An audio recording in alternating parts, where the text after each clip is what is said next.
ولقد أرسلنا إلى ثمود أخاهم صالحا أن اعبدوا الله فإذا هم فريقان يختصمون قال يا قوم لم تستعجلون بالسيئة قبل الحسنة لولا تستغفرون الله لعلكم ترحمون قالوا اطيرنا بك وبمن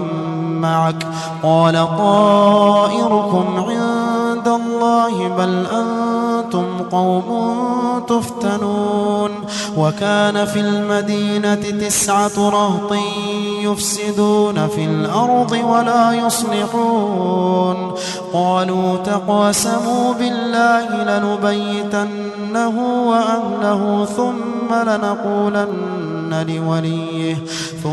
لنقولن لوليه ما شهدنا مهلك أهله وإنا لصادقون ومكروا مكرا ومكرنا مكرا وهم لا يشعرون فانظر كيف كان عاقبة مكرهم أنا دمرناهم وقومهم أجمعين فتلك بيوتهم خاوية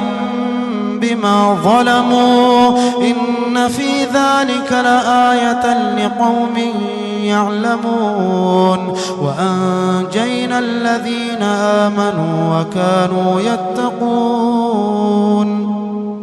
ولوطا إذ قال لقومه أتأتون الفاحشة وأنتم تبصرون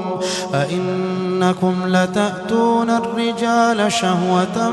من دون النساء بل أنتم قوم تجهلون فما كان جواب قومه إلا أن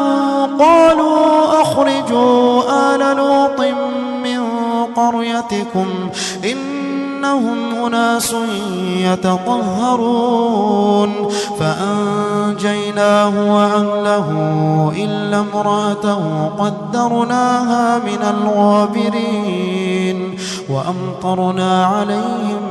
مطرا